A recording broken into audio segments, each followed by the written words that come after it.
यह सब कुछ क्लियर है, बेहतर है शुरुआत की जाए। और बिल्कुल देखिए, राधे राधे भाई सभी को। देखिए, जीएस बड़ा क्रूशियल है, बहुत इंपॉर्टेंट एस्पेक्ट है अगर एग्जाम की बात करें। और जीएस बहुत टाइम टेकिंग भी होने वाला है, आप जानते हैं। लेकिन जीएस आपका गेम चेंजर है, जीएस आपका किंग मेकर है, जीएस आपका सब कुछ है इसमें। क्योंकि आपकी रैंक की बात हो या आपके सिलेक्शन की बात, जीएस से ही बात शुरू होकर खत्म होती है। तो उम्मीद करते हैं मेरी बात आपको समझ में आ रही होगी कि जीएस क्यों इतना इंपॉर्टेंट, क्यों इतना क्रूशियल है हमारे एग्जाम के लिए। और जीएस टाइम टेकिंग होने की वजह यह कि जीएस का कंसेप्ट और इतने सारा सिलेबस, इतने सारे टॉपिक्स, इतना वाइडर अप्रोच के साथ आप करते हो। History, polity, geography, economics, science के सेगमेंट भी आपके पास हैं। लेकिन आपकी जीएस की शुरुआत कर रहा हूं मैं इकोनॉमिक्स के साथ। और इकोनॉमिक्स में क्या कुछ रहेगा, पहले 2 मिनट आप मेरी बात को ध्यान से सुनिएगा। क्योंकि लगभग जितने भी आपके डाउट इस बैच को लेकर रहते हैं, जीएस कैसे होगी, वो सारे डाउट मैं अगले 2 मिनट में क्लियर करूंगा। आप तब तक अपने कमेंट को रोक दीजिए और मेरी बात को ध्यान से सुनिए। चलिए भाई, यहां शुरुआत हम ये करते हैं। सबसे पहले तो आपका जो ये नया बैच आरंभ हुआ है, यानी कि एसएससी आरंभ 04 है।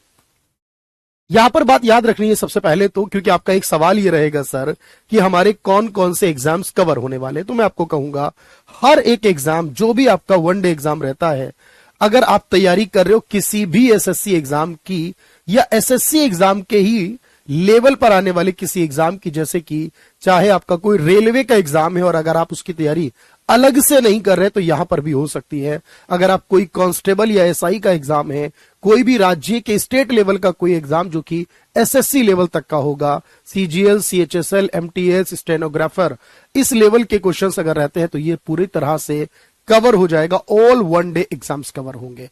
बिल्कुल आपको सोचने की जरूरत नहीं है, इसके बाद आपको सब कुछ यहां सिखाया जाएगा। इसके अलावा दूसरा सवाल आपका रहेगा पीडीएफ को लेकर। देखिए, हमने आपकी फुल पीडीएफ ऑलरेडी अपलोड कर दी है, यानी अगर आप हिंदी में पढ़ते हो तो भी और अगर आप इंग्लिश में पढ़ते हो तो भी आपकी फुल पीडीएफ आपके पास आ चुकी है। ठीक है, आप बैच में जाएंगे, अपना देखेंगे और वहां से अपनी पीडीएफ इंग्लिश या हिंदी में फुल पीडीएफ डाउनलोड कर लेंगे। इसके अलावा मैं आपको ये और बता दूं कि आपको डेली क्लास की जो पीएनजी होगी, यानी हम एवरीडे जो क्लास करेंगे, यहां पर आप साथ में नोट्स बनाते हैं तो अच्छी बात है, और अगर नहीं बनाते तो उस डेली क्लास की जो पीएनजी है हम वो भी आपको अपलोड कराते रहेंगे। वो डे बाय डे क्लास के साथ होता रहेगा। दूसरी बात तो ये। तीसरी इंपॉर्टेंट बात है सर, क्लास कितनी होगी। देखो, हमारे पास पहले नंबर ऑफ क्वेश्चन की बात कर लें अगर, तो लगभग आप देखेंगे कि क्योंकि 25 क्वेश्चंस का जनरली एग्जाम रहता है, जिनका एग्जाम इससे ज्यादा क्वेश्चंस का है कोई अगर, तो अलग है उसमें। लेकिन जनरली अगर आप सीजीएल या सीएचएसएल या इस लेवल के एग्जाम्स की बात करें, सीपीओ में क्वेश्चन जैसे बढ़ जाते हैं अगर, तो यहां पर आउट ऑफ 25 लगभग 3 क्वेश्चंस आपके प्रीलिम्स में आते हैं और लगभग ही 3 क्वेश्चंस आपके मेंस में आते हैं। यानी कि 3 क्वेश्चन प्रीलिम्स और 3 क्वेश्चन मेंस का मतलब है कि 6 नंबर लगभग प्रीलिम्स में है, 9 नंबर लगभग मेंस में। और ये बहुत जरूरी है, क्योंकि इसके बिना आप कैसे पास करेंगे। ये 3 या 2 या 6 या जितने भी क्वेश्चन है, हर क्वेश्चन अपने आप में इंपॉर्टेंट है, एक एक सवाल इंपॉर्टेंट है।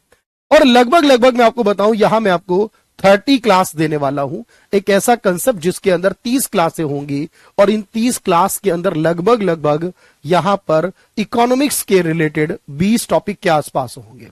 तो इकोनॉमिक्स के लगभग 18 से 20 ऐसे टॉपिक हैं जिनसे क्वेश्चन पूछे जाते हैं और उनमें से भी कुछ बहुत इंपॉर्टेंट हैं और कुछ कम इंपॉर्टेंट है। हम पहले बहुत इंपॉर्टेंट जो हैं, मोस्ट इंपॉर्टेंट को ही करेंगे, जिनसे क्वेश्चन बार बार आता है। जैसे अगर आप लोगों ने प्रीवियस ईयर क्वेश्चन देखे हैं या तैयारी की है इससे पहले, तो मेरे भाई याद रखना, नेशनल इनकम एक ऐसा टॉपिक है जहां सवाल जीडीपी को लेकर बहुत पूछा जाता है। 5 ईयर प्लान के बारे में बहुत सारे सवाल आते हैं, क्योंकि जो 5 ईयर प्लान से किस प्लान में क्या कुछ हुआ था, यह बहुत इंपॉर्टेंट है।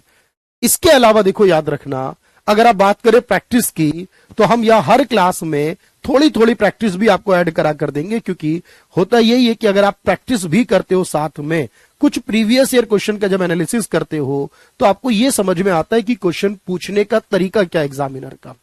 क्योंकि पूरे क्वेश्चन के अंदर अगर आप पूरा क्वेश्चन पढ़ेंगे और आंसर करेंगे, इतना टाइम नहीं होता हमारे पास। क्योंकि आप जानते हैं 1 घंटे में आपको सब कुछ करना होता है जनरली। तो यहां पर जनरली आपको क्वेश्चन के अंदर कीवर्ड दिए गए होते हैं, आप क्वेश्चन के उस कीवर्ड को मार्क करिए, यानी कीवर्ड को हाईलाइट करिए, देखिए क्या है और उसके अकॉर्डिंग जल्दी से आंसर कर दीजिए। ये प्रैक्टिस से ही परफेक्शन आएगा। तो चैप्टर वाइज यानी थोड़ी थोड़ी प्रैक्टिस, हर चैप्टर के 8-10 क्वेश्चन क्लास में करेंगे। मेरी बात समझना, बिल्कुल पूरे 25 क्वेश्चन में से 3-3 क्वेश्चन लगभग रहते हैं। और रही बात सिलेबस की, तो इस सिलेबस में क्या क्या इकोनॉमिक्स में है, मैं आपको इसकी भी एक सिंगल पीडीएफ अपलोड करा दूंगा, ताकि जब आप पढ़ें तो ऐसा ना हो कि कुछ भी पढ़ लें।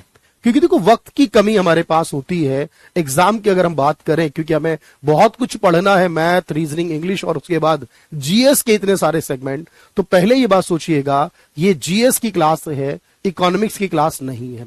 आपको पूरे जीएस के 25 क्वेश्चन को ट्राई करना है और उसके अंदर इकोनॉमिक्स भी एक सेगमेंट होगा। अब बात ये याद रखना है यहां फाइनली एक बात कि सब इसकी पीडीएफ तो मिल ही जाएगी हमें आज की दिन ही, लेकिन अब आपको ये बात ध्यान रखनी है, इकोनॉमिक्स में देखो बहुत सारे फैक्ट्स पूछे जाते हैं। ये ऐसे फैक्ट्स हैं जिनको याद किया जाता है, मतलब बिल्कुल सीधे सीधे आप याद कर सकते हो। और ऐसे अगर आप इकोनॉमिक्स के देखोगे सर कितने फैक्ट्स आते होंगे, तो अप्रॉक्स में कह रहा हूं 200 से 250 फैक्ट हैं। अगर हम बात फैक्ट की करें, 200 से 250 अगर आप फैक्ट याद कर लो, जैसे कि आपको करने पड़ते हैं कई बार, कि राष्ट्रीय आय की गणना कौन करता है, देश में करेंसी इश्यू करना किसका काम है, बजट बनाना किस डिपार्टमेंट का काम होता है, ऐसे सिंगल फैक्ट रहते हैं। लगभग 200-250 फैक्ट याद कर लिए, क्वेश्चन आपके वहां से फंस जाते हैं। ऐसे मैं आपको क्वेश्चन के फैक्ट दूंगा और ये इसी बैच में आपको अवेलेबल कराऊंगा, यानी क्लास में तो आप पढ़ोगे, जब क्लास में पढ़ने के बाद वो फैक्ट देखोगे तो सारे फैक्ट ऑलरेडी याद हो चुके होंगे क्लास में, प्लस आपको कंसेप्ट करने हैं, क्योंकि कई बार इकोनॉमिक्स में आपको कंसेप्ट से देखना पड़ता है क्वेश्चन क्या है। क्योंकि कोई इंसान अगर सिर्फ फैक्ट याद करके जाएगा तो तभी पूरा पेपर नहीं कर पाएगा। बहुत सारे फैक्ट जिसको टीचर समझाएगा क्लास में, यानी मैं समझाऊंगा और आप मेरे साथ करेंगे, और कोई दिक्कत नहीं है भाई, तो मैं आपको यहां कंसेप्ट तो क्लास में ही सीखेंगे। और प्लस हमें स्पीड को भी मेंटेन करना है, एक्यूरेसी और स्पीड दोनों चाहिए, क्योंकि अगर हम स्पीड को टारगेट नहीं करेंगे ना, हमें आता सब कुछ होगा, एग्जाम में कर कुछ नहीं पाएंगे। बस समझो। पीडीएफ कैसे मिलेगा बताऊंगा। ज्ञान रथ जी, बोर्ड चलने दीजिए जैसा है, बिल्कुल बढ़िया चलेगा सब कुछ। तो आपने कहा स्पीड को मेंटेन करना बहुत जरूरी है, ये आपको क्लास में भी मेंटेन करना है, ये चीज आपको प्रैक्टिस में भी मेंटेन करनी है और रियल एग्जाम में भी करनी है। यानी कि सिलेक्शन वही लेगा जिसके पास कंसेप्ट यानी जो एक्यूरेसी है वो होनी चाहिए और प्लस स्पीड भी होनी चाहिए। स्पीड और एक्यूरेसी का एक बेटर कॉम्बिनेशन अगर होगा तभी सिलेक्शन आपका होगा, वरना नहीं होगा। बिल्कुल अगर आप यूपीएससी, तो do I have to study economic for, बिल्कुल आपकी मर्जी है, देखो आप जैसे भी करो। अगर आप ये करते हो तो बेसिक आपका बहुत अच्छा होगा, और इस तरह के एग्जाम में इसी लेवल पर बात होती है, इससे ज्यादा की बात नहीं होगी। तो जो मेरे कुछ बेसिक सवाल थे आप लोगों के लिए, वो मैंने आपको एक एक करके क्लियर कर दिए। एक बार यस का कमेंट कर दें सभी, उसके बाद हम आज का पहला चैप्टर शुरू करेंगे, पहला टॉपिक पढ़ेंगे बेसिक्स ऑफ इकोनॉमिक्स, और क्लास के लास्ट में कराऊंगा करीब 10 सवाल जो कि प्रीवियस ईयर में पूछे गए होंगे। सबका यस आना चाहिए। चलिए भाई, एक बार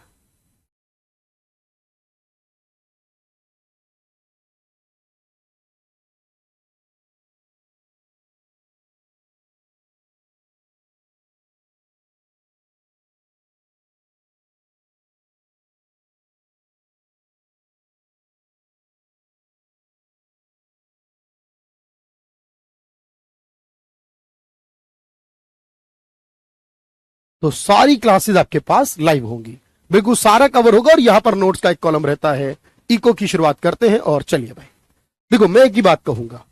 देखो ये बात तो मैंने आपसे कही कि स्पीड को मेंटेन करना है, लेकिन स्पीड का काम हर जगह नहीं होता, ध्यान रखना। जब तक आपके पास ना एक बेसिक अप्रोच नहीं है ना किसी चीज को लेकर, देखो दो चीजें होती है, एक आपकी बेसिक अप्रोच रहती है। क्योंकि कई बार आप देखोगे एग्जाम में, कोई कितना भी बड़ा टीचर क्यों ना हो, कोई कितना भी बड़ा ज्ञाता क्यों ना हो किसी भी टॉपिक का, लेकिन होता यह है कि एग्जाम में बहुत सारे ऐसे सवाल मिलते हैं जो शायद हमने नहीं पढ़े, जो प्रैक्टिस में हमने नहीं किए। उस केस में क्या करेंगे? अगर हमारे बेसिक अप्रोच बहुत अच्छी है, हमें इकोनॉमिक्स की बहुत सारी टर्मिनोलॉजी याद है, तो होता यह है कि कई बार हम एलिमिनेट करके, कई बार हमें राइट आंसर पता होगा, कभी हमें रॉन्ग पता है, तो उसके अलावा ढूंढकर हम क्वेश्चन के आंसर तक पहुंच जाते हैं अपनी खुद की नॉलेज, अपने खुद के सेंस का इस्तेमाल करके। ये तभी होता है जब आपका बेसिक्स अच्छा हो। मैं आपको 2 क्लास दूंगा बेसिक्स के बारे में, जिसमें इकोनॉमिक्स और उसकी ब्रांचेस के बारे में पढ़ाऊंगा। तो बेसिक्स को आपको सीखना पड़ेगा, यहां कोई स्पीड का काम नहीं है। बेसिक जितने मजबूती से क्लियर होंगे ना, उतना ही आसान हो जाएगा आपके लिए इकोनॉमिक्स को कवर करना, 3 क्वेश्चन कवर करना। चलिए अब देखिए होता क्या है। मैं आपसे सवाल करता हूं, देखो दुनिया में जितने भी देश हैं एक्चुअल में, जैसे कि इंडिया है, पाकिस्तान है, बांग्लादेश है, श्रीलंका है, नेपाल, भूटान, कोई भी देश है दुनिया का हर देश जो है, जिसकी अपनी एक जियोग्राफिकल बाउंड्री है, जिसका अपना एक एरिया है, उस देश को जनरली हम अर्थव्यवस्था कहते हैं, उस देश को हम इकोनॉमी कहते हैं। वैसे इकोनॉमी तो किसी राज्य की भी हो सकती है, इकोनॉमी किसी शहर की या किसी गांव की भी हो सकती है, लेकिन हम यहां पर जब बात करते हैं सेंट्रल एग्जाम के अंदर, तो इकोनॉमी का जो मतलब होता है वो हमारे लिए एक देश से होता है। तो हमेशा याद रखना, ऐसा कोई भी क्षेत्र, ऐसी कोई भी जगह, ऐसा कोई भी एरिया जिसकी अपनी कोई जियोग्राफिकल बाउंड्री हो, उस पर्टिकुलर लोकेशन या एरिया को हमने अर्थव्यवस्था यानी इकोनॉमी कहा है। बस इतना याद रखना कि इंडिया क्या है, एक इकोनॉमी है। और हर इकोनॉमी के अंदर यानी हर देश के अंदर 2 बातें कॉमन होती हैं। पहली कि दुनिया में जितने भी संसाधन है, चाहे किसी के पास भी हो, चाहे वो दुनिया का कोई भी इंसान हो, कोई भी कंपनी या कोई भी देश, हर किसी के पास जो संसाधन होते हैं वो सीमित होते हैं। देखिए किसी भी काम को पूरा करने के लिए हमें फैक्टर्स की, हमें संसाधनों की आवश्यकता होती है। जैसे कि कोई भी प्रोडक्शन करने के लिए मुझे लैंड, लेबर, कैपिटल और एंटरप्रेन्योर चाहिए। भाई जब तक मेरे पास जमीन नहीं होगी किसी प्रोजेक्ट को लगाने के लिए, जब तक मेरे पास लेबर नहीं होगी किसी काम को करने के लिए, जब तक मेरे पास पैसा नहीं होगा उसके लिए मशीनरी और मटेरियल खरीदने के लिए, तो आप कहेंगे वो काम पूरा हो ही नहीं सकता। जनरली तौर पर मुझे कुछ फैक्टर चाहिए होते हैं किसी भी चीज का प्रोडक्शन करने के लिए। कोई भी गुड्स या सर्विस का प्रोडक्शन फैक्टर से होता है, और जितने भी संसाधन दुनिया में है ना, वो हमेशा लिमिटेड होते हैं, वो हमारे कम होते हैं हमारी डिजायर्स के कंपैरिजन में, हमारी इच्छाओं और आवश्यकताओं की तुलना में। हम दुनिया में जितना भी चाहें, चाहे दुनिया का सबसे अमीर इंसान यानी एलॉन मस्क ही क्यों ना हो, उनके पास भी जो संसाधन है ना वो सीमित होंगे। अब इसीलिए दुनिया में हमेशा हमें चॉइस करनी पड़ती है। दुनिया में हमेशा किसी भी काम को करने के लिए हमें डिसीजन लेना पड़ता है, हमें सिलेक्शन और सेक्रीफाइस करना होता है कि क्या चुनेंगे और क्या छोड़ देंगे, क्या सिलेक्ट करेंगे और क्या सेक्रीफाइस करेंगे। ये चॉइस करना, ये डिसीजन लेना, ये डिसाइड करना, सिलेक्शन करना कि हमें क्या सिलेक्ट और सेक्रीफाइस करना है, यही इकोनॉमिक्स है। अब सोचिए आप अपनी लाइफ में जब भी कोई काम करते हो, जब भी कोई काम करते हो, चाहे वो किसी भी स्तर पे कोई काम कर रहे हो, तो याद रखना हमेशा आपको चॉइस करनी है। अगर आप एक व्यक्ति हैं तो आपको डिसाइड करना है, चॉइस करनी है। अगर आप एक कंपनी है कोई, तो भी डिसाइड करने है, चॉइस करनी है। अगर यहां तक कि देश की सरकार को सोचिए, देश की इतनी बड़ी सरकार है और सरकार ने इस साल देश का 50 लाख करोड़ रुपए का बजट पेश किया है, फिर भी सरकार ने हर चीज के लिए जरूरतों के हिसाब से पैसा बांटा है। किसी भी चीज को वो अनलिमिटेड नहीं पे कर सकते, क्योंकि सरकार के पास चाहे 50 लाख करोड़ हो, चाहे वो 80 लाख करोड़ होते, लेकिन जितने भी होंगे वो लिमिटेड होंगे। यानी एक बात याद रखना इकोनॉमिक्स में हमेशा, कि इकोनॉमिक्स में सर 2 चीजें हमारी होती हैं कि हमारे पास जो भी रिसोर्स होंगे वो हमेशा लिमिटेड होंगे, और जो हमारी वांट्स और डिजायर्स होंगी वो हमेशा अनलिमिटेड होंगी। और इसी के बीच की जो कहानी है, इसी के बीच का जो पूरा प्रोसेस है, इसी को हम इकोनॉमिक्स कहते हैं। जो लाइफ के हर एक फेज, हर एक स्टेज में, जब बच्चा पहली बार शॉप पर जाता है ना शॉपिंग करने के लिए, कुछ पैसे लेकर खरीदारी करने के लिए, और उसके मरते दम तक वो हमेशा चॉइस करता है, यानी हमेशा इकोनॉमिक्स करता है। तो अगर मैं आपसे कहूं कि बताओ इकोनॉमिक्स की डेफिनेशन क्या है, हमें इकोनॉमिक्स क्यों पढ़नी है, क्यों सीखनी है इकोनॉमिक्स, तो आपका जवाब क्या होगा सोचो। तो आप कहोगे सर हमारे पास जो रिसोर्स लिमिटेड हैं, हमें उन रिसोर्सेज को मैनेज करना होगा। जो अच्छी तरीके से रिसोर्सेज का मैनेजमेंट करेगा, जो रिसोर्सेज को अच्छी तरीके से यूटिलाइज करेगा, जो रिसोर्सेज को अच्छी तरीके से एलोकेट करेगा, या ये कह लीजिए रिसोर्स की कमी की वजह से जो सिलेक्शन है, जो बेटर सिलेक्शन करेगा वो आगे निकल जाएगा, वो डेवलप हो जाएगा, और जो नहीं कर पाएगा वो पीछे रह जाएगा। तो इकोनॉमिक्स में क्या आपके पास है, संसाधनों को इस्तेमाल करना आपको आना चाहिए, और यही आपकी इकोनॉमिक्स कहलाती है। तो मेरे साथ आप पहली स्लाइड को नोट करिएगा। पहली स्लाइड आप नोट करेंगे कि अगर मैं आपसे कहूं कि बताओ इकोनॉमिक्स क्या है, तो आपको बहुत अच्छे से नोट करना है मेरे साथ। अगर मैं कहूं इकोनॉमिक्स की डेफिनेशन में क्या दे सकता हूं, तो आप कहोगे सर इकोनॉमिक्स की डेफिनेशन हम ऐसे दे सकते हैं, लाइक संसाधनों का प्रबंधन करना, संसाधनों का कुशलतम उपयोग करना, सर्वोत्तम विकल्प का चयन करना भी कह सकते हैं, या संसाधनों का बेहतर वितरण करना भी कह सकते हैं। क्योंकि कोई एक डेफिनेशन नहीं हो सकती रटी रटाई, इसकी बहुत सारी डेफिनेशन होंगी। जो एग्जाम में आए ऑप्शंस उसके अकॉर्डिंग आपको राइट का सिलेक्शन करना है। इसे नोट करिएगा और जल्दी से डन का कमेंट करिएगा।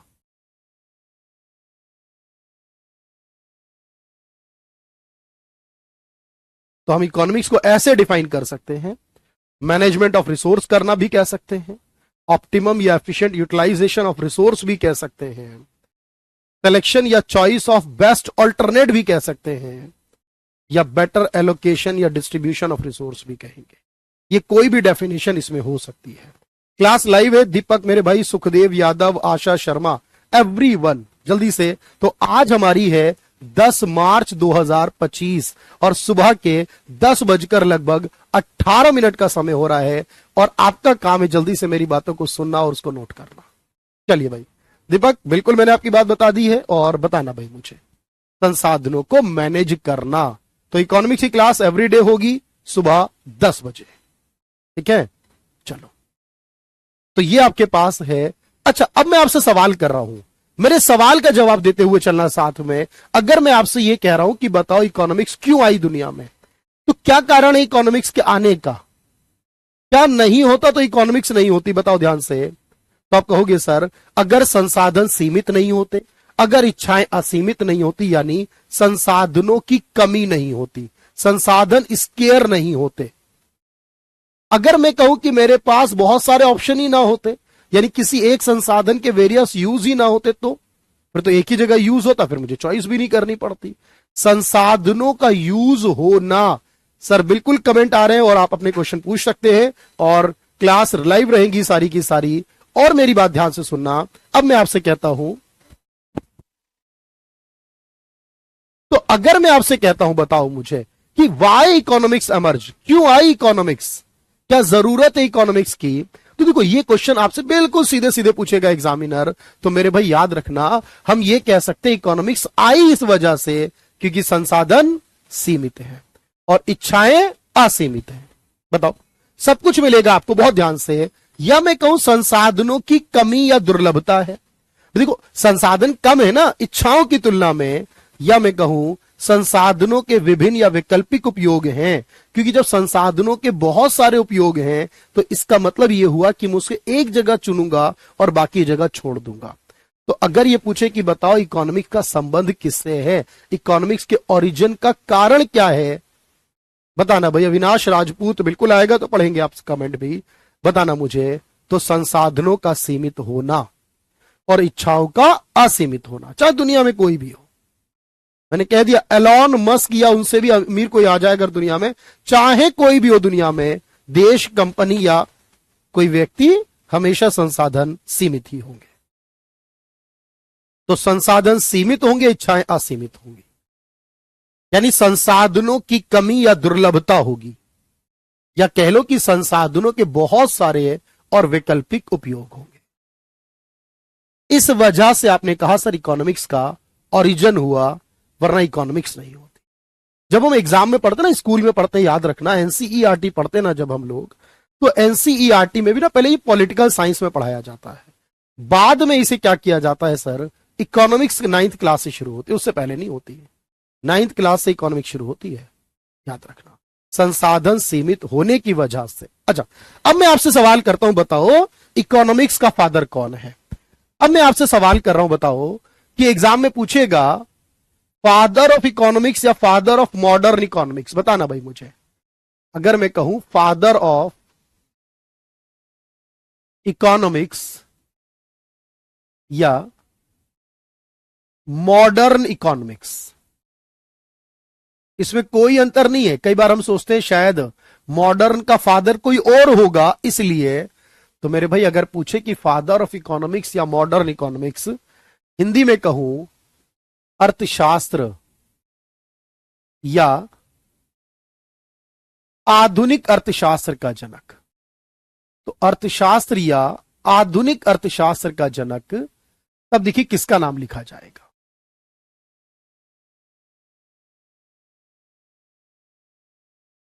तो याद रखना, जो नाम हम लिखेंगे ना वो आपका यूनिवर्सल एक नेम है, ऐसा नहीं कि क्वेश्चन के अकॉर्डिंग बदल जाएगा। वो व्यक्ति का नाम है एडम स्मिथ, और जहां से ये बिलोंग करते हैं वो देश कौन सा है, वो है स्कॉटलैंड, क्योंकि एग्जाम में ये भी पूछा जाता है कि कहां से बिलोंग करते हैं, और स्कॉटलैंड आता है यूनाइटेड किंगडम के अंदर। स्कॉटलैंड कहां पर आता है, यूनाइटेड किंगडम में आता है सर। तो इकोनॉमिक्स के फादर हैं एडम स्मिथ। अब देखो होता क्या एग्जाम में, एक तो ये पूछेगा एडम स्मिथ है, अच्छा एडम स्मिथ ने बहुत सारी किताबें लिखी हैं, इनकी किताबों को लेकर सवाल आता है कि इनकी कौन कौन सी किताबें हैं जो हमें एग्जाम के लिए याद करनी है, क्योंकि देखो जो फादर है ना वो बड़ा इंपॉर्टेंट पर्सन है, ध्यान रखना ये बात। तो इनकी 3 किताबें मैं आपको बता रहा हूं। एक किताब है द इनविजिबल हैंड, अगर पूछे किताब किसकी लिखी हुई है, the invisible hand Adam Smith की है। द वेल्थ ऑफ नेशन, अगर पूछे ये किताब किसकी है, तो याद रखना एडम स्मिथ की किताब है ये भी, और ये सबसे फेमस किताब है। ये किताब लगभग पता नहीं कितनी बार एग्जाम में पूछी गई है, द वेल्थ ऑफ नेशन। और एक किताब और है the theory of moral sentiments, the theory of moral sentiments. ये किताबें हमारे पास हैं जो अलग अलग वर्षों में लिखी गई हैं, लेकिन इस सबके लेखक हैं एडम स्मिथ, जिन्हें हमने इकोनॉमिक्स का फादर कहा है। इंग्लिश वर्ड आपके पास रहेंगे पूरे। अच्छा, अगर मैं कहता हूं कि इनके द्वारा बहुत सारी थ्योरीज दी गई हैं, ध्यान रखना, अगर मैं कहूं इनके द्वारा बहुत सारी थ्योरीज दी गई हैं, there are lots of theories given by Adam Smith in his career, तो अब देखो यहां थ्योरीज में क्या आता है। 2 बड़ी इंपॉर्टेंट थ्योरीज हैं इनकी जो हमारे एग्जाम में पूछी जाती हैं। अब 2 थ्योरीज कौन सी हैं एग्जाम में पूछी जाती हैं, देखो एक है diamond water paradox, diamond water paradox. ये एग्जाम में पूछा भी गया है इससे पहले कि डायमंड वाटर पैराडॉक्स की जो कहानी है, जिसे आप हिंदी में कहते हो हीरा पानी विरोधाभास, ये किसने दिया था। ये पूछेगा एग्जामिनर कि ये किसने दिया था, हीरा पानी विरोधाभास यानी पैराडॉक्स। मैं आपको समझाता हूं इसका मतलब क्या होगा, लेकिन अभी आप इसे लिख लेना। और दूसरा इन्होंने एक सिद्धांत दिया है जो हमारे एग्जाम का पार्ट रहा है इससे पहले, कैनन ऑफ टैक्सेशन। जब हम टैक्स पढ़ेंगे तब इसके बारे में भी पढ़ेंगे, लेकिन अभी कैनन ऑफ टैक्सेशन का मतलब होता है कराधान के सिद्धांत। ये दो कॉन्सेप्ट है, किसके द्वारा दिए गए, दोनों एडम स्मिथ के द्वारा। समझना बात मेरी। देखो एक डायमंड वाटर पैराडॉक्स क्या है सर, ये देखो डायमंड क्योंकि लाइफ के लिए बहुत ज्यादा जरूरी तो नहीं है ना, जिसके पास है वो भी जी रहा है, जिसके पास नहीं है वो भी जीता है। लेकिन पानी अगर ये ना मिले इंसान को कुछ दिनों के लिए तो वो मर सकता है। पानी जीवन के लिए अति आवश्यक है, बोलो। लेकिन फिर भी पानी सस्ता है और डायमंड यानी हीरा महंगा है। यह कहानी समझाई गई एडम स्मिथ के द्वारा, क्योंकि पानी जो जीवन के लिए आवश्यक होने के बाद भी सस्ता है, और जो डायमंड है जो अननेसेसरी आइटम है एक्चुअल में, फिर भी वो महंगा क्यों है। ये पूरी कहानी मैं आपको आने वाले समय में पढ़ाऊंगा, लेकिन ये कहानी का कंसेप्ट देने वाले कौन है, एडम स्मिथ। पूछे अगर ये पूछे आपसे कि कैनन ऑफ टैक्सेशन, देखो होता क्या एक्चुअल में कि जब भी कोई टैक्स लगाया जाता है किसी सरकार के द्वारा, तो किसी भी सरकार का काम टैक्स से ही चलता है। भाई सरकार को सबसे बड़ी इनकम टैक्स से ही होती है, चाहे देश डेमोक्रेसी हो या ना हो, सरकार टैक्स लगाती है वहां पर भी। और टैक्स के सिद्धांत होते हैं कुछ। भाई एक बात सोच के बताओ, सरकार क्या चाहती है, ज्यादा से ज्यादा टैक्स मिले उसे। लेकिन सरकार को ज्यादा टैक्स कब मिलेगा, जब वो अच्छे नियमों के हिसाब से काम करेगी। ये मैं आने वाले समय में पढ़ाऊंगा टैक्सेशन क्लास में कि एडम स्मिथ ने जो कैनन बताए, सिद्धांत बताए, वो क्या थे। लेकिन अभी के लिए याद रखना कि सर ये कैनन ऑफ टैक्सेशन वाला रूल किसने दिया है, एडम स्मिथ ने। डायमंड वाटर पैराडॉक्स किसने दिया है? एडम स्मिथ ने। वेल्थ ऑफ नेशन नाम की किताब किसने लिखी है? एडम स्मिथ ने। यही है फादर ऑफ इकोनॉमिक्स या मॉडर्न इकोनॉमिक्स। और अगर मैं कहूं आपसे कि इनकी एक स्टेटमेंट भी है जो एग्जाम में पूछी जाती है, इनका एक कथन, एक statement given by Adam Smith है, और वो कथन इन्होंने क्या कहा था, देखो ध्यान से। इनका स्टेटमेंट क्या है सर? इनकी स्टेटमेंट है economics is a science of wealth. Wealth का मतलब मनी से ही होता है। इनकी एक स्टेटमेंट है अर्थशास्त्र धन का विज्ञान है। इन्होंने कहा था, एक स्टेटमेंट दी इन्होंने, और इन्होंने बताया कि अर्थशास्त्र क्या है सर? अर्थशास्त्र धन का विज्ञान है। देखो इकोनॉमिक्स में मैंने आपसे दो चीजें कही, एक तो हमें सिलेक्शन करना होता है, चॉइस करनी होती है, बोलो हाँ, और दूसरा मुझे क्या करना होता है, उन चीजों में चॉइस करनी होती है जो मनी से रिलेटेड होती है। भाई जहां भी फाइनेंस की बात हो, मनी की बात हो सर, वही इकोनॉमिक्स का पार्ट होगा। अब जब एक बात सोच के बताना मुझे, बहुत ध्यान से सुनना भाई। अगर मैं आपसे कहता हूं कि मान लीजिए एक इंसान है जो फार्मर है, जो खेती करता है। अब फार्मर को भी चॉइस करनी होती है कि वो जमीन पर क्या उगाए क्या ना उगाए, और एक समाज सेवक है, सोशल वर्क करता है, एक सोशल कार्य करता है, सोशल वर्क करने वाला, चॉइस वो भी करता है।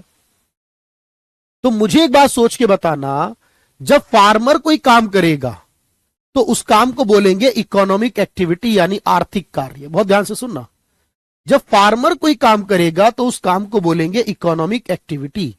क्यों?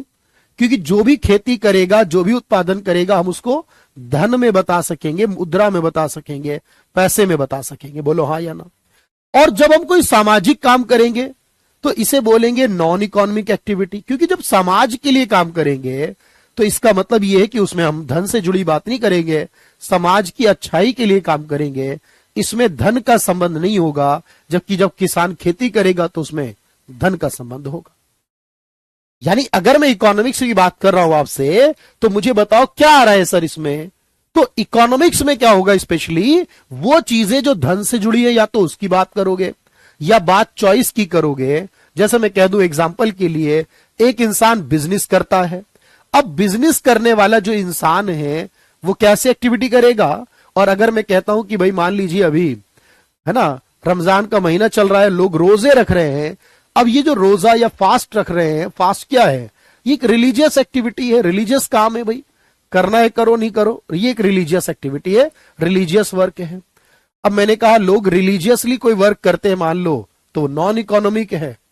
जब वो बिजनेस करते हैं तो वो इकोनॉमिक हो जाता है। तो जब भी हमें यह डिफाइन करना हो कि कौन सी एक्टिविटी इकोनॉमिक है या कौन सी नॉन इकोनॉमिक, और मैंने एक ही बात आपसे कही है, मेरी क्लास को पूरी तरह पढ़ लो और उसके बाद लास्ट में क्वेश्चन कर लो, उसके बाद मैं आपका इंडिविजुअली कमेंट लूंगा कि बताओ क्लास समझ में आई या नहीं आई। बात समझो।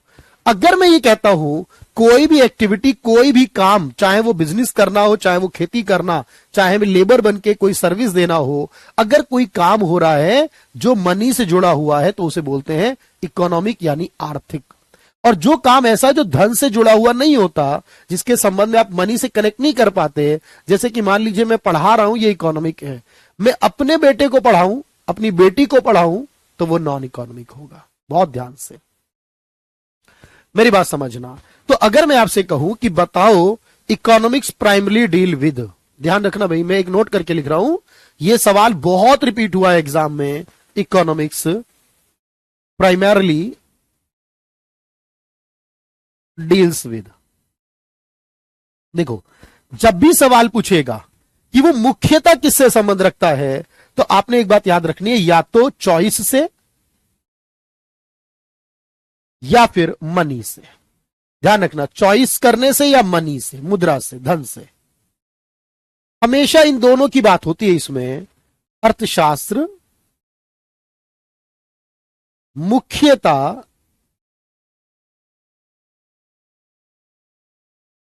चयन करना या धन से संबंधित है। जब भी आप देखेंगे इसमें या तो बात चयन की होगी या धन की होगी।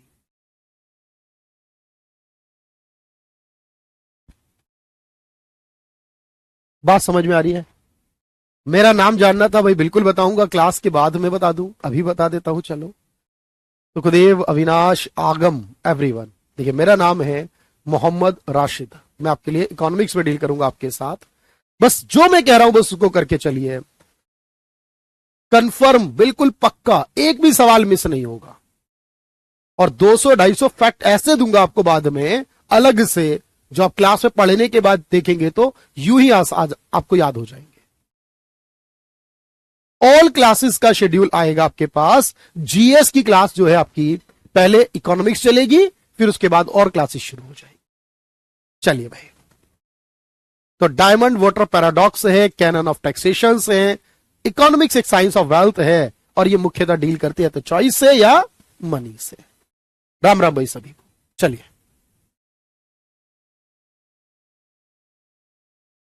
बताएं भाई, बात समझ में आ रही है? कुछ नहीं छूटना चाहिए। चलिए भाई, अब देखिए मेरे भाई, बात समझिएगा। अब मैं आपसे अगर कहूं कि देखो, इकोनॉमिक्स में ये फादर है, इनके द्वारा ये ऑब्वियस है, काम किया गया है, इकोनॉमिक्स के फादर की बात हमने की।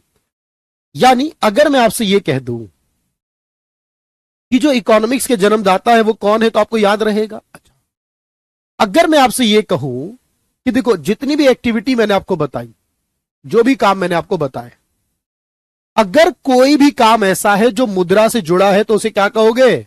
इकोनॉमिक। जो मुद्रा से जुड़ा नहीं है वो क्या कहोगे? Non economic. बात समझ लो भाई, एक एक बात मैं आपको हिंदी और इंग्लिश बता रहा हूं। चयन करना धन से संबंध है, धन का विज्ञान है, ये सारे। चलिए देखिएगा जरा ध्यान से। देखो, मेरी बात ध्यान से सुनना, जितना सुनोगे मजा आएगा उतना। अगर मैं कहता हूं कि कोई भी काम ऐसा है, देखो, कोई भी क्रिया या एक्टिविटी ऐसी है जो धन से संबंधित है, जो धन से जुड़ी हुई है, ये सब एनसीईआरटी का समीशन सब यूज हो रहा है इसमें, एक बार याद रखना। सॉरी, जो धन से संबंधित है, जैसे कोई किसान खेती करता है, धन से संबंध हो रखता है उसका मतलब। कोई लेबर काम करता है तो उसके बदले मजदूरी मिलती है। कोई सर्विस प्रोवाइड करता है, जैसे टीचर पढ़ाता है, डॉक्टर इलाज करता है, ये सर्विस में आता है। कोई बिजनेसमैन बिजनेस करता है, कोई ट्रेडर व्यापार करता है, कोई इन्वेस्टर इन्वेस्ट करता है, कई पैसा लगाता है कारोबार वगैरह में। कोई शॉपकीपर यानी दुकानदार है, कोई मेड यानी नौकरानी है। अब देखो, ये सारे लोग जो काम कर रहे हैं ना, पैसे के लिए कर रहे हैं सर। मुख्य तौर पर ये सब लोग किस लिए काम कर रहे हैं? पैसे के लिए। ये सारी की सारी एक्टिविटी क्या हो जाएंगी? इनको बोलेंगे इकोनॉमिक, यानी कि आर्थिक। देखो, जो अर्थ शब्द है ना, अर्थ, अर्थ का मतलब होता है मनी, अर्थ का मतलब होता है धन, अर्थ का मतलब होता है पैसा। अर्थ पैसे को कहा गया है, इसलिए जो धन से संबंध हो, जो पैसे से संबंधित हो, वो आर्थिक है। अब मैं आपसे कहता हूं, मान लीजिए कि कोई इंसान सोशल वर्क यानी समाज सेवा करता है, कोई रिलीजियस वर्क यानी धार्मिक काम करता है, कोई कल्चरल वर्क यानी सांस्कृतिक कार्य करता है, अपनी संस्कृति को प्रमोट करता है, कोई हाउस वाइफ है, मां, बहन, बेटी, परिवार के लिए काम कर रही हैं, कोई इंसान शौक में कोई काम करता है, या कोई इंसान अपनी खुशी, अपने आनंद के लिए, अपने टाइम पास करने के लिए कोई काम करता है। अब जब इंसान का मेन मोटिव पैसा कमाना नहीं होता, तो ऐसे सारे काम को बोलते हैं नॉन इकोनॉमिक, यानी कि अनार्थिक या गैर आर्थिक, वो काम जो धन से संबंध नहीं रहे। बस ये याद रखना, जो धन से संबंध होगा वो आर्थिक, और जो धन से संबंधित नहीं होगा उसे अनार्थिक कहा जाएगा। दो ही काम होते हैं सर। कैसा सवाल एग्जाम में आता है, चलो मैं आपको वो भी दिखाता हूं। आप बड़े परेशान रहते हैं कि सर एग्जाम में कैसे पूछेगा, तो मेरे भाई एग्जाम में देखो ऐसे पूछेगा। ये आपके एग्जाम का एक क्वेश्चन में लेकर आया हूं, जिसमें कि प्रीवियस ईयर में पूछा गया है, और आपको ये सोच के बताना है कि ये आपके प्रीवियस ईयर में पूछा गया एक सवाल है। बताओ जरा, इसे कर सकते हो या नहीं?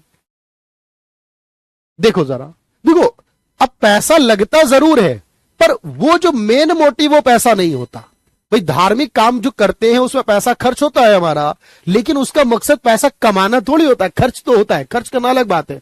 पैसा कमाने के इरादे से इंसान खेती करता है कि उत्पादन होगा तो कुछ पैसा आएगा, मजदूरी करता है, पैसे तो इन्वेस्टमेंट करता है, पैसे लगते हैं, पर उद्देश्य क्या होता है? और पैसा कमाएंगे इससे। देखो जरा आया, a teacher teach in school अब एक टीचर स्कूल में पढ़ाता है तो क्या करता है, पैसा कमाता है ना, आर्थिक है, बोलो हाँ या ना।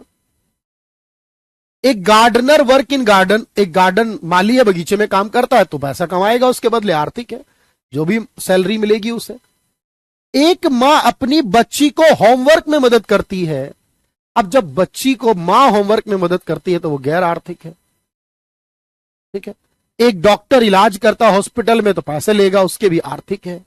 तो मेरे भाई ये ध्यान से समझो बात कि सवाल में पूछा था कौन सा एक आर्थिक नहीं है यानी गैर आर्थिक है, जब एक मां अपनी बच्ची को होमवर्क में मदद करती है तो ये गैर आर्थिक हो जाएगा, है ना भाई, नॉन इकोनॉमिक एक्टिविटी। मैं कह रहा हूं ना, बहुत आराम से चलिए चलिए, बात आई है तो एक सवाल और करके दिखा दीजिए फिर मुझे, अगर बात आई है तो एक सवाल और करके दिखा दीजिए। ये प्रीवियस ईयर क्वेश्चन पूछा गया है एसएससी में, बिल्कुल हो जाएगा दीपक, पूरी तरह हेल्प करेगा। बताओ, ये सवाल आपका पूछा गया है, मैं ऐसे ही सवाल कराऊंगा लास्ट में। अभी तो 2 सवाल देख लीजिए। अर्थशास्त्र प्रारंभिक तौर पर अध्ययन करता है किसका? अर्थशास्त्र में व्यक्ति की बात होती है, जी हां होती है। अर्थशास्त्र में समाज की बात होती है, देश की बात होती है, मनी की बात भी होती है, लेकिन समाज की, देश की, व्यक्ति की, सबकी बातें बाद में, सबसे पहले बात मनी की होती है। क्योंकि जब हम प्राइमरीली बात कर रहे होते हैं, मुख्य तौर पे बात कर रहे होते हैं सर, व्यक्तिवाद की बात है, कंपनी, देश, राज कोई भी हो, बात पैसे से जुड़ी होनी चाहिए, मनी से जुड़ी होनी चाहिए। ऐसे प्रीवियस ईयर क्वेश्चन एग्जाम में है। जैसे एक आखिरी सवाल, फिर उसके बाद प्रैक्टिस पर आएंगे। अर्थशास्त्र की प्रमुख समस्या क्या है, यह हमारे एग्जाम में पूछा गया है, सोच के जवाब देना। अर्थशास्त्र की समस्या क्या है? ओवर प्रोडक्शन करना, बेरोजगारी, चॉइस मेकिंग, गरीबी, या कोई नहीं। ठीक है, ये सब में काम करेगी, ग्रुप डी में भी काम करेगी आदित्य भाई। तो आप कहोगे सर ओवर प्रोडक्शन या अनएम्प्लॉयमेंट या बेरोजगारी या गरीबी। देखो, बेरोजगारी भी प्रॉब्लम हो सकती है, गरीबी भी हो सकती है, नो डाउट, लेकिन सारी प्रॉब्लम बाद में, पहली प्रॉब्लम है चॉइस करना। क्योंकि देखो, मैंने कहा किसी देश में गरीबी की प्रॉब्लम हो, किसी में ना हो, किसी में बेरोजगारी हो, किसी में ना हो। भाई ऐसा थोड़ी कि हर जगह गरीबी होगी, हर जगह बेरोजगारी होगी, पर हर जगह चॉइस होगी। बिल्कुल सुबोध दास, पूरी तरह 100% बेनिफिट। लेकिन हर जगह क्या होगा? चॉइस तो हर जगह होगी सर, चाहे दुनिया में कोई देश हो, चाहे दुनिया में कोई भी हो। मैंने कहा था जब भी बात आएगी, हमेशा पहली बात या तो मनी से जुड़ी हो या चॉइस से जुड़ी हो। अच्छा, मजा आया या नहीं बताओ? मजा आ रहा है? बहुत लिमिटेड कराऊंगा, इतना कि आपका एग्जाम पास हो जाएगा। कुछ मेजर टॉपिक हैं, पहले वो करेंगे और फिर आपको बता देंगे। ये मेजर के बाद ये बाकी रिलेटेड टॉपिक भी कर लीजिए। 18 से 20 टॉपिक है करीब करीब, छोटे बड़े मिलाकर। 3 क्वेश्चन लगभग प्री में, 3 क्वेश्चन लगभग मेंस में। प्रतीक भाई पहले ही बता दिया क्लास में। पीडीएफ भी आएगी भाई आपके पास, और ओवरऑल पीडीएफ हम ऑलरेडी आपको दे चुके हैं। जरा जल्दी से आ जाइए अपने कंटेंट की तरफ, वरना कंटेंट रह जाएगा मेरे भाई। कंटेंट को करना बहुत जरूरी है, तो जल्दी से इसे नोट कर लीजिए और मुझे डन का कमेंट कर दीजिए। जल्दी से डन कर दीजिए भाई।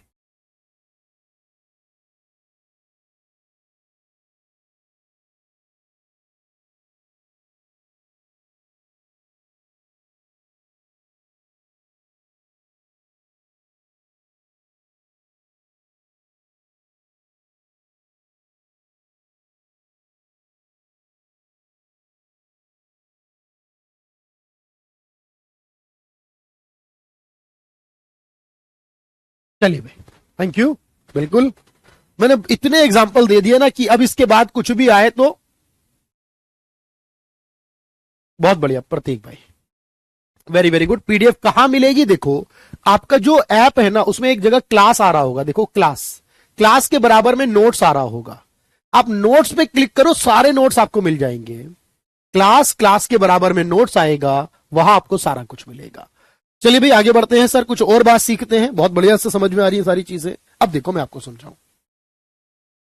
अगर मैं आपसे यह कहूं कि देखो, क्योंकि इकोनॉमिक्स की प्रॉब्लम तो है सब जगह, लेकिन अगर मैं आपसे कहूं कि बताओ इकोनॉमिकल प्रोसेस क्या है और इकोनॉमिक वर्ड कहां से आया, भाई मेरी बात बहुत ध्यान से सुनना। अगर मैं आपसे कुछ बातें और करूं तो देखो, मैं आपको समझाकर चल रहा हूं, थोड़ा बैलेंस कर रहा हूं, थोड़ा स्पीड के साथ एक्यूरेट रख रहा हूं, आपको बढ़िया से मजा आ जाए जिसमें।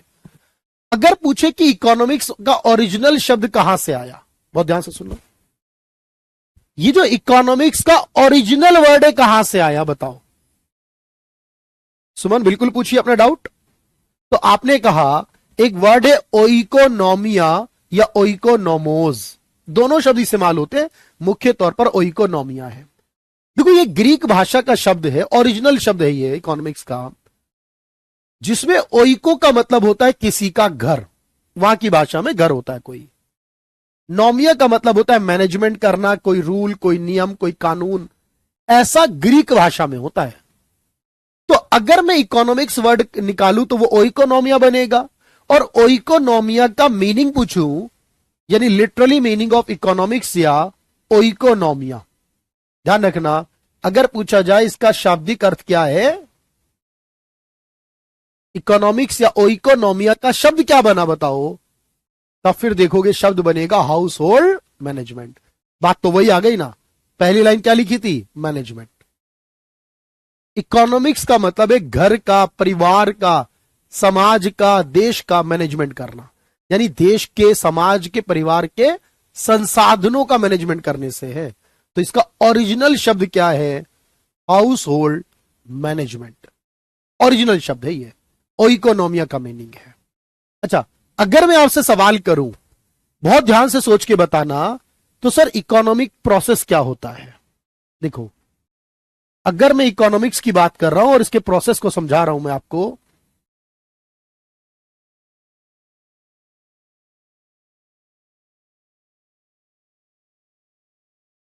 आर्थिक प्रक्रिया कैसे काम करती है बताओ। तो अभी तक मैंने ये कहा, सबसे पहले हमारे पास कुछ नीड आती हैं या कुछ वांट आती हैं। भाई एक इंसान की क्या है, असीमित आवश्यकताएं। तो एक इंसान की जो नीड्स या वांट्स हैं, यानी आवश्यकताएं हैं, सबसे पहले होती हैं। मुझे बताना, इन आवश्यकताओं को पूरा करने के लिए हम क्या करते हैं, कोई भी काम करते हैं, बिजनेस करते हैं, खेती करते हैं, लेबर बनते हैं, तो हम कोई भी इकोनॉमिक एक्टिविटी करते हैं, बोलो हाँ या ना। कोई ना कोई काम करते हैं ना अपनी जरूरत के लिए। जब कोई काम करते हैं तो उससे क्या होता है, प्रोडक्शन होता है। कोई उत्पादन करते हैं, उत्पादन करते हैं ना भाई, उससे कोई भी काम करेंगे तो उत्पादन होगा उस काम को करने से। भाई किसान ने इकोनॉमिक एक्टिविटी करी तो गेहूं का उत्पादन हुआ, किसी ने चीनी का उत्पादन किया, किसी ने कपड़े का उत्पादन किया, कुछ ना कुछ उत्पादन किया। और जब उत्पादन कर लेंगे तो उससे हमारी जरूरतें पूरी होंगी, बोलो हाँ या ना। भाई उपभोग का मतलब होता है अपने लिए यूज करना, खरीदना, इस्तेमाल करना, कंज्यूम करना। देखो सबसे पहले क्या आता है इकोनॉमिक्स में, हमने क्या सीखा अब तक, सबसे पहले हमारी आवश्यकता है, फिर उसको पूरा करने के लिए कोई काम करेंगे, फिर उससे उत्पादन होगा, और फिर उत्पादन को इस्तेमाल करके अपनी जरूरत पूरी करेंगे। हर इंसान यही कर रहा है या नहीं बताओ मुझे, आ रहा है ना समझ में, हर इंसान यही कर रहा है ना। चलो तो याद रखना इकोनॉमिक्स का मीनिंग क्या है और इकोनॉमिक्स की शुरुआत कैसे होती है। सबसे पहले आवश्यकताएं।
चलिए दोस्त, बहुत बढ़िया से, बिल्कुल यहां पर बात हो गई, और बिल्कुल चलिए भाई हो जाएगा सबसे, बहुत बढ़िया सर, यहां तक की बात। अच्छा अब एक आखिरी बात और, एक लास्ट बात और है भाई आज की। वो लास्ट बात क्या है सर हमारी, देखो होता क्या है कि अगर मैं आपसे कहूं कि दुनिया में बताओ कि इकोनॉमिक्स प्रॉब्लम किसके साथ है, किसी एक देश के साथ या दुनिया के हर देश के साथ? आप बताना मुझे। मैं यहीं पर हूं, बिल्कुल बढ़िया से बताओ, जल्दी से समझाओ मुझे। पॉइंट हो गया क्लियर आपका? देखो, अब मैं आपसे कहता हूं कि दुनिया में हर देश के साथ ना कोई प्रॉब्लम है। देखो, संसाधनों का सीमित होना सबके लिए, इच्छाएं असीमित होना सबके लिए, है ना? बोलो, अब देखो होगा क्या। अब यहां पर पहली प्रॉब्लम ये आएगी हमारे पास, व्हाट टू प्रोड्यूस, क्या करें। ध्यान से सुनना भाई, आप कोई भी काम करते हो पहले, सबसे पहले क्या डिसाइड करते हो, क्या करना है? सर जी एसएससी क्वालिफाई करना इस बार, यही है बस। क्या करना है? एसएससी क्वालिफाई कर, मतलब कोई भी काम करना है। फिर आता है हाउ टू प्रोड्यूस, कैसे करना है? आपसे पढ़ के करना है, राकेश सर से पढ़ के करना है ना? सब टीचर से मिलकर पढ़कर करना है। कैसे करना है दूसरी प्रॉब्लम है, और किसके लिए करना है, फॉर हुम टू प्रोड्यूस। देखो, पहली प्रॉब्लम ये आती है क्या करना है, दूसरी प्रॉब्लम आती है कैसे करना है, और तीसरी प्रॉब्लम आती है किसके लिए करना है। अच्छे जीवन के लिए करना है, अपनी लाइफ को स्टेबल करने के लिए करना है, लाइफ को एंजॉय करना है बाद में, और अपने माइंड से प्रेशर को हटा देना है। यानी पावर आनी चाहिए, पैसा भी आना चाहिए, और हमारी मेहनत जो अब तक हमने की उसका रिजल्ट हमें मिलना चाहिए। देखो, दुनिया के हर देश के साथ ना, हर व्यक्ति, हर कंपनी के साथ तीन प्रॉब्लम्स होती हैं। अब क्योंकि दुनिया में सबके साथ हैं, इसलिए इसको बोलते हैं सेंट्रल प्रॉब्लम। क्या बोलते हैं? सेंट्रल प्रॉब्लम बोलते हैं सर इसे, क्योंकि कॉमन प्रॉब्लम है या बेसिक प्रॉब्लम है। पहले में चॉइस करनी है प्रोडक्ट क्या होगा, फिर करनी है टेक्नोलॉजी क्या होगी, फिर डिसाइड करना है कि कंज्यूमर कौन होगा, यानी कौन खरीदेगा, अगर इकोनॉमिक्स के पॉइंट ऑफ व्यू से बात करें। तो क्या, कैसे और किसके लिए जो तीन प्रॉब्लम है ना, इन्हें बोलते हैं सेंट्रल प्रॉब्लम्स ऑफ इकोनॉमी। याद रखना, आज की आखिरी बात बता रहा हूं मैं आपको, आज की आखिरी बात है, फिर प्रैक्टिस करेंगे। और आज की आखिरी बात यह है सर कि देखो ध्यान से सुनो, जब मैं ये कहता हूं कि हमारी तीन प्रॉब्लम है और दुनिया में हर देश के पास है, इसलिए इसका नाम है सेंट्रल या बेसिक प्रॉब्लम्स हर देश की इकोनॉमी की। पहला, व्हाट टू प्रोड्यूस, क्या करें, मतलब हम जो प्रोडक्ट बना रही है सरकार या कंपनी या देश व्यक्ति सरकार, वो प्रोडक्ट या कोई गुड सर्विस क्या होनी चाहिए। तो पहले डिसाइड करना है कि प्रोडक्ट क्या होगा।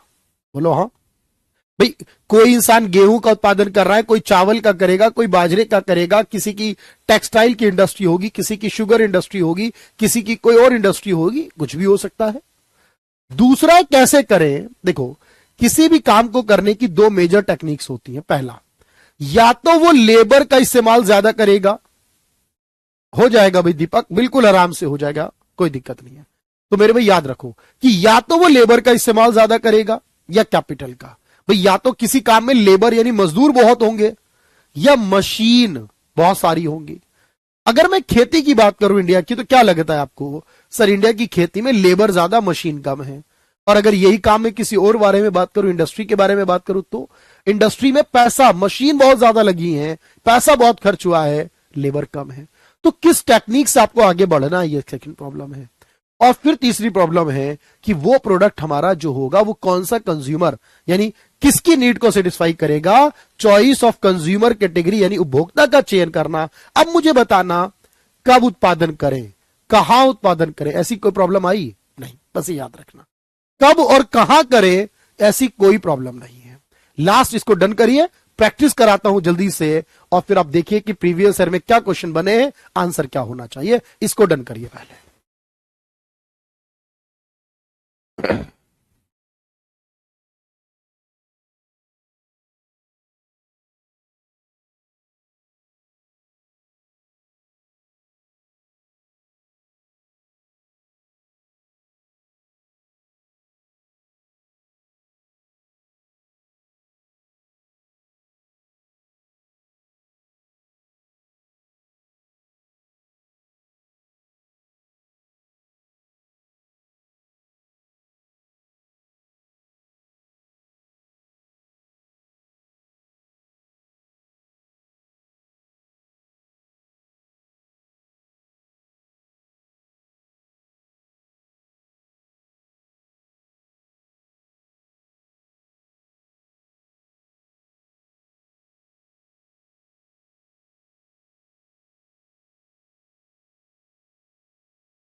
चलिए दोस्त, बहुत बढ़िया। अब हम करते हैं सर अपनी बात पूरी, और अब आते हैं प्रैक्टिस पर। 3 प्रॉब्लम है और ये हर देश के साथ है कि या तो लेबर का इस्तेमाल ज्यादा हो या मशीन का।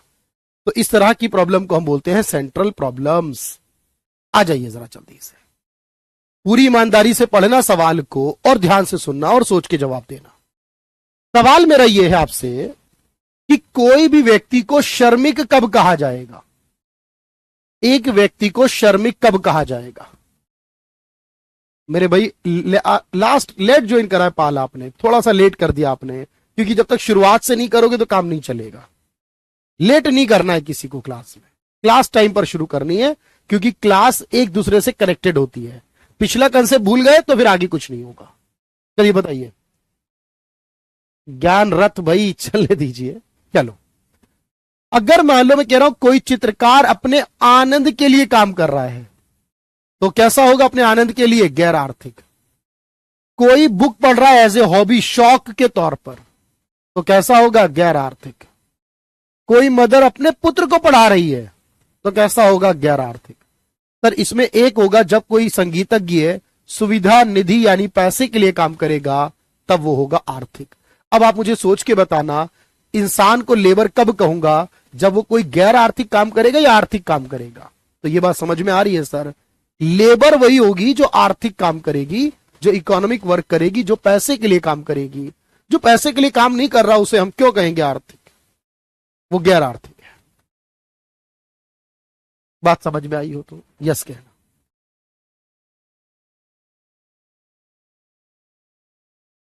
सोचना ध्यान से, जब लोग वस्तु और सेवाओं के उत्पादन में व्यस्त होते हैं तब उन्हें क्या, किसमें व्यस्त होना कहते हैं? जब लोग वस्तु और सेवाओं का उत्पादन करते हैं तो एक्चुअल में वो क्या करते हैं? बताओ। कोई बात नहीं भाई, सब आ जाएगा, सब वर्क हो जाएगा। वरुण, वस्तु और सेवाओं के उत्पादन में अगर कोई इंसान लगता है, उस इंसान को लेबर कहेंगे और उस काम को इकोनॉमिक एक्टिविटी कहेंगे। ध्यान रखना। अब यहां लेबर आंसर क्यों नहीं है सर? अगर ये पूछा होता उस वस्तु या सेवा को बनाने वाले व्यक्ति को क्या कहोगे? बनाने वाले व्यक्ति को क्या कहोगे? तो उसे क्या कहोगे? लेबर। और उस काम को क्या कहोगे? Economic activity. तो वो काम कहलाएगा इकोनॉमिक एक्टिविटी, आर्थिक कार्य है, क्योंकि वस्तु और सेवाएं वो है जिनका संबंध पैसे से होगा। देखो बहुत ध्यान से सुनना,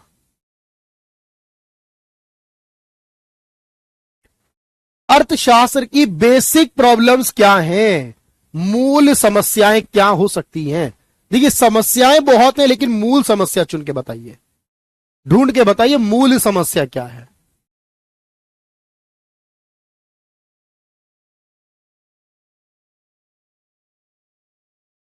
बताओ भाई। गरीबी दूर करना जी है, सभी को रोजगार देना ये भी है, सभी के जीवन की आवश्यकताएं पूरी करना ये भी है। ये सारी समस्याएं हैं, लेकिन क्या करें, कैसे करें, किसके लिए करें, ये मूल समस्या है। क्या करें, कैसे करें, किसके लिए करें, ये याद रखना, ये आपकी बेसिक प्रॉब्लम है। बाकी सारी समस्याएं नॉर्मल हैं। या मान लो ये सवाल आया है एसएससी में, प्रीवियस ईयर क्वेश्चन है, कैसे करा जाएगा एग्जाम में? बताओ जरा। पाल बताओ, क्या प्रॉब्लम बताई मैंने आपको और क्या नहीं बताई? तो क्या करें, कैसे करें, किसके लिए करें तो है, कब करें ऐसी कोई बात हमने नहीं पढ़ी सर। कब उत्पादन करें ऐसा कोई जिक्र हमारे पास नहीं आया। कम से कम 8 से 10 सवाल कराऊंगा मैं, जिससे ये पता चलेगा कि आप कितने तैयार हो एग्जाम के लिए। ठीक है,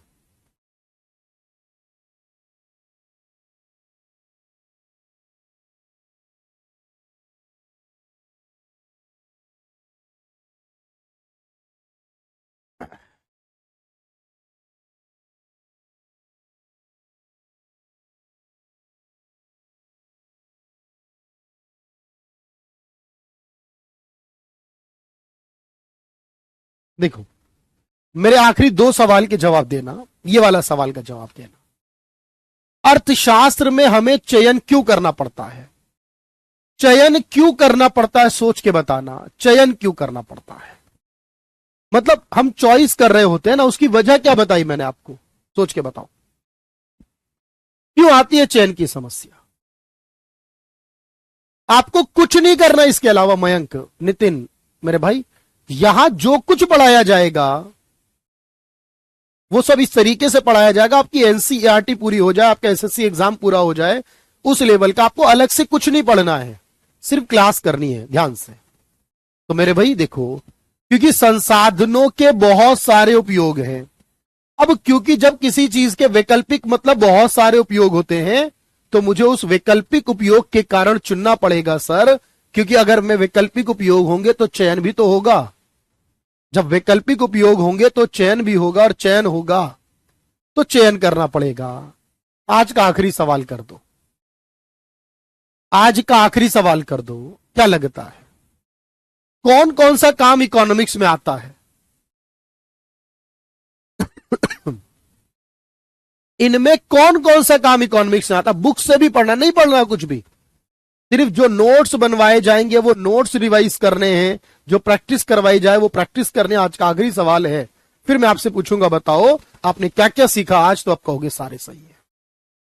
तो मेरे भाई ये बताना पहले तो मुझे कि कितनी बात आपको समझ में आई है, और जितनी बात आपको समझ में आई है भाई उसके हिसाब से आप मुझे बताना, सोचकर समझकर, कि भाई सारी चीजें आसान हो गई या नहीं आपके लिए। मैं आपके लिए फाइल लगा रहा हूं, मतलब सेट कर रहा हूं। ये पूरे क्वेश्चन जो मैंने आज की क्लास में आपको कराए, ये भी आपको पीएनजी में ऐड होकर मिलेंगे, ताकि जब आप घर पर रिवीजन करो इस नोट्स का, तो आप ये क्वेश्चन को भी देख पाओ दोबारा से कि कहां पर क्या आंसर किया था। कहीं आपको डाउट लगे किसी भी पॉइंट में तो दोबारा से पूछ सकते हो। ये सारे क्वेश्चन आपकी इस फाइल में ऐड रहेंगे। तो आज जो कुछ पढ़ा मैंने, एक बार मैं फाइनली रिवाइज करा रहा हूं आपको। आज जो कुछ पढ़ा हमने, जरा देखते हैं पहले क्या पढ़ा सर। पहले मैंने आपको कुछ डिटेल बता दी बैच की, क्या क्या रहेगा कैसे रहेगा। देखो, पहले पढ़ा इकोनॉमिक्स की डेफिनेशन, क्या है? Management of resource. फिर पढ़ा इकोनॉमिक्स क्यों आई है दुनिया में, संसाधनों के कम होने से। फिर पढ़ा इकोनॉमिक्स का फादर कौन है, एडम स्मिथ है, उनकी थ्योरीज है। इकोनॉमिक और नॉन इकोनॉमिक क्या है, जो इकोनॉमिक है वो पैसे से जुड़ी है, वो बाकी नॉन इकोनॉमिक है। फिर मैंने कहा कहां से शब्द आया है, ग्रीक से आया है, और क्या प्रोसेस रहता है इसमें, प्रोडक्शन भी होता है, कंजम्पशन भी, इन्वेस्टमेंट वगैरह भी इसमें आता है। और फिर मैंने कहा बेसिक प्रॉब्लम में क्या क्या है, क्या कैसे और क्या करें। क्लास रेगुलर होगी, बिल्कुल इसी टाइम पर होगी, और ये पूरी पीडीएफ विद क्वेश्चंस जो मैंने कराए क्लास में सेव करके आपको मिल जाएगी। वैसे क्लास के फुल नोट्स ऑलरेडी अपलोडेड है हिंदी और इंग्लिश में, आप जाइए और क्लास के बराबर में नोट्स का ऑप्शन है, वहां क्लिक करिए, सारे नोट्स मिलेंगे। और चलिए, thank you everyone, thank you so much. मिलते हैं कल की क्लास में।